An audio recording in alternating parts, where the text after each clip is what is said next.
The air in the Washington, D.C. auditorium was thick with the scent of old wood, new money, and carefully managed power. This wasn't just another panel, it was the Global Values Forum, an arena where empires no longer sent armies, but orators. Flags stood like silent, colorful soldiers framing a stage where ideas were the ammunition and applause was the victory. In the center seat sat Robert F. Kennedy Jr., a man who wore his legacy as comfortably as his tailored suit. He smiled at the crowd, a practiced, easy gesture that had been perfected over generations. The name Kennedy didn't just earn respect, it demanded it. In stark contrast, a few seats down sat Ibrahim Traoré. He was a study in stillness, a man seemingly carved from the very earth he represented. No teleprompter guided his gaze, no stack of notes cluttered his space. Only a simple, leather-bound notebook rested on his lap. He didn't need prompts. He carried the weight of millions in his posture. Cameras, like curious animals, were already fixated on him, not because he looked out of place, but because he looked so profoundly, dangerously at home in the silence. The moderator's introduction of Kennedy sent a ripple of applause through the room. He leaned into the microphone, his voice smooth with the conviction of a man who had never had to fight to be heard. America's founding promise wasn't perfect, but it was powerful. We strive, we learn, we grow.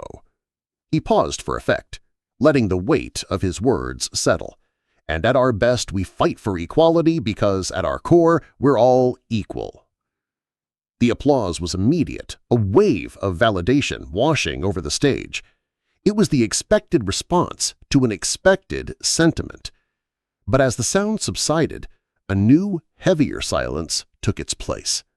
Because Traoré didn't clap. He didn't even nod. He simply lifted his gaze from his notebook, his eyes locking onto Kennedy. The moderator shifted, a subtle crack in her polished composure.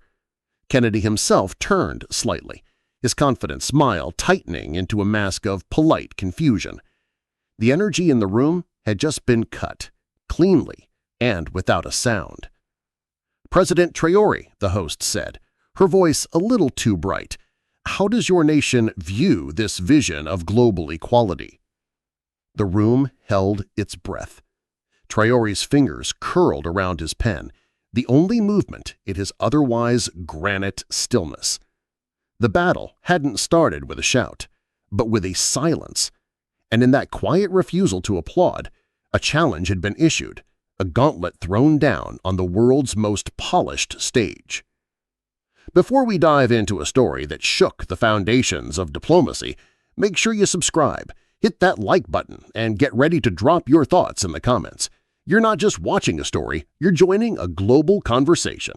The silence in the auditorium stretched, thin and fragile. Ibrahim Traoré's calm was a weapon. He didn't rush to fill the void, he owned it. When he finally spoke, his voice was low, devoid of aggression, yet every word landed with the weight of a judge's gavel. "You say we are all equal," he began, his eyes fixed on Kennedy, bypassing the moderator entirely. "But in whose world, Mr. Kennedy?" A ripple of tension went through the front rows. Kennedy's smile held, but it became a fortress, no longer a welcome mat. Traoré continued, his tone deadly clear. "You speak of human rights in forums like this, while your drones draw maps in the sky above my region. You host summits on global fairness, but your patents block our access to life-saving medicine. You sign declarations of peace while selling the very arms that turn our neighbors into enemies." He paused, sweeping his gaze across the stunned audience. "So yes, you preach equality, and maybe in your hearts you even believe it. But let's be honest with each other. For most of the world, that equality only exists on paper." Gasps were audible. People shifted in their seats. Even Kennedy blinked, the polished veneer of his confidence visibly cracking. Was this an insult or an indictment? He tried to recover, clearing his throat as if to reset the moment. "Well," he began, his voice losing its earlier smoothness, "we can't fix history overnight, but we must believe in progress. That's what equality means. It's a goal, a direction, not a destination." He appealed to the room, to the shared belief in noble struggle. America has sacrificed blood and treasure to defend freedom around the world. We don't always get it right, but we never stop trying. That was the moment Traoré shifted forward in his seat. The small movement stole the air from the room. He echoed Kennedy's last word. "Trying," he said, the word hanging in the air like smoke. "Trying is not enough when you hold the pen and we bleed the ink." Kennedy tilted his head. "Excuse me?" "Your trying sends drones into wedding tents," Traoré said, his voice still level, yet each word was a sharpened stone. "Your trying funds organizations that destabilize our youth under the guise of aid. Your trying always comes with strings attached." The moderator, sensing the panel was veering into dangerous territory, jumped in. "Gentlemen, let's keep this civil." Traoré turned his gaze on her, his expression flat. "It is civil," he stated, "not as a defense, but as a correction. I have not raised my voice, but I will not raise your illusions either." A low murmur spread through the room. Phones were already out, screens glowing in the dim light. The polite dialogue was over. An unmasking had begun. Something fundamental had broken in the room. The carefully constructed orbit of power no longer revolved around the man with the famous name. Instead, the room's gravity had shifted, pulled into the quiet, unyielding presence of Ibrahim Traoré. He sat like a great tree that had weathered storms the polished wood of the stage could never comprehend. The energy followed him, unflinching and grounded. The moderator, visibly uneasy, glanced at her notes, trying to wrestle the narrative back onto safe ground. "Let's shift slightly," she said, her voice tight. "President Traoré, critics say your leadership style is confrontational, that you reject international cooperation." Traoré didn't even blink. "Cooperation is not what is being offered," he said, his voice cutting through the diplomatic jargon. "Submission is." A few sharp gasps punctuated the silence. Kennedy stiffened in his chair. "I don't reject collaboration," Traoré added, his gaze sweeping the room. "I reject masks. Do not call it aid when you demand obedience. Do not call it democracy when only your model is allowed." Kennedy, seeing an opening, interjected. "But without shared values, we risk chaos." The room seemed to freeze as Traoré looked directly at him. "The chaos," he said, his voice dropping slightly, forcing everyone to lean in, "was born from your values." It was no longer a debate about policy. It was a schism between worlds, a collision of histories. Before the shock could settle, Traoré continued, "Let me be clear. We are not here to burn bridges. We are here to expose who keeps owning the bridge, charging us to cross, and then lecturing us on independence." This time, the applause wasn't just a murmur. It was a burst of spontaneous support erupting from unexpected corners. Students, young diplomats, journalists who had grown weary of speeches that said everything and meant nothing. Kennedy's frustration was now palpable. He shot back, the mask of diplomacy finally dropping. "You accuse the West of dominance, but without our investment, many of your countries wouldn't have running water or electricity." There it was, the raw nerve exposed. The paternalism he had so carefully concealed was now laid bare for all to see. And Traoré didn't flinch. He didn't raise his voice. He just smiled. It wasn't a smile of joy, but of cold, weary recognition. "You just proved my point," he said softly, yet the words echoed like a cannon shot in the silent auditorium. Kennedy hesitated. The trap sprung. "You don't offer partnership," Traoré continued, his voice calm but relentless. "You offer paternalism. You give, and then you dangle it over our heads for generations." He looked from Kennedy to the silent, watching crowd. "Your charity is always a leash."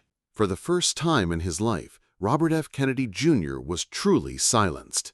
He leaned back, the stage lights above him suddenly feeling hotter, more like an interrogation lamp than a spotlight. For a man raised in rooms where applause was inherited, this profound quiet that followed his words was a foreign and hostile language. He wasn't just losing a debate, he was witnessing the dismantling of the very stage he stood upon. He tried one last time to frame the narrative. "President Traoré, you seem to believe America is the villain in every story." Traoré looked at him, not with anger, but with something closer to pity. "No," he said, the word hanging in a deliberate pause. "I believe you've cast yourselves as the hero for so long, you've forgotten other people even have stories." The line hit the center of the room like a perfectly aimed stone. Kennedy tried to redirect, speaking of his visits to the region, the poverty he'd seen, the schools without roofs. "And yet you walk away with speeches, not solutions," Traoré cut in sharply. "You document the suffering like tourists with cameras, then leave with policy papers. That is not solidarity, that is performance." A flicker of genuine embarrassment crossed Kennedy's face. He wasn't used to being seen, not like this. Traoré leaned forward, his voice steady and building toward a crescendo. "You speak of equality, but your systems ensure we remain consumers, not competitors. You export lectures and import our minerals." He paused, letting the weight of the truth settle. "Equality isn't a slogan you print on a banner. It's a seat at the table. And we have learned something, Mr. Kennedy. You don't give those seats away." He looked out at the audience, at the students, the diplomats, the world. "We have to build our own tables." The line dropped like thunder. A journalist in the front row began typing furiously, her fingers flying across the keyboard. Another lifted her phone, live streaming history. The moderator, sensing the event was now far beyond her control, posed one final desperate question. "What does global leadership look like in the next decade?" Kennedy answered first. His tone changed, softer, more measured. He spoke of compromise, of courage, of staying at the table. It was a solid answer, safe, rehearsed. Then came Traoré. He spoke quietly, but his words reshaped the room. "Leadership," he said, "is not about staying at a table you were never allowed to build. It is about knowing when to build your own." The applause began, slow and scattered at first, then rising as he continued. "In the next decade, global leadership will belong to those who listen without entitlement and speak without fear. And above all," his voice rose with resonant power, "it will belong to those who understand that equality isn't a slogan to brand, it's a structure to build." That broke the silence. A standing ovation erupted, wide and deep. People clapped with their whole bodies, a visceral release of pent-up frustration and newfound hope. Kennedy's smile had vanished completely. He wasn't angry. He was learning, perhaps for the first time, what it felt like to stand in a room that no longer bent around him. The moderator finally stood, her words, "Thank you, gentlemen," swallowed by the storm of applause. The forum was over, but the event had just begun. The story was already out of her hands, spilling from the auditorium into the cool Washington night. In the media tent, reporters scrambled, tearing up their pre-written narratives about diplomatic platitudes. The buzzwords they came armed with, partnership, shared values, progress, now felt like relics from a bygone era. Within hours, the echo of Traoré's words became a digital wildfire, Hashtag only on paper surged across platforms, a rallying cry for a generation tired of eloquent excuses. Hashtag global reckoning trended in 12 languages. TikTok, usually a stage for dances, became a platform for declarations as young people shared clips of Traoré's speeches, their eyes burning with a newfound clarity. Universities held watch parties, and professors rewrote their syllabi. In the hallowed halls of power in Brussels, London, and Paris, one panicked question echoed. Who let him speak like that? But no one had let him. He had simply taken the microphone and refused to give it back. Kennedy was escorted out through a side door. Later, in a sterile green room, he sat alone with an untouched coffee, watching replays on a silent screen. An aide finally broke the quiet. "Do you want us to issue a rebuttal, sir?" Kennedy shook his head slowly. "No," he said, his voice quiet. "Let them watch it." He stood, straightened his tie, and added, almost to himself, "Maybe it's our turn to listen for once." Meanwhile, back inside, Traoré remained. He wasn't surrounded by dignitaries, but by students. Young leaders from Latin America, Asia, and across Africa clustered near him, not with worship, but with an urgent hunger. Their questions weren't about aid, but about agency. Not how can we get help, but how do we stop needing it? A journalist managed to push through the crowd. "Mr. President, do you think you embarrassed the United States tonight?" Traoré didn't blink. "If the truth embarrasses you, then you are not ready for change." He then turned away from the cameras and walked toward the students, toward the future.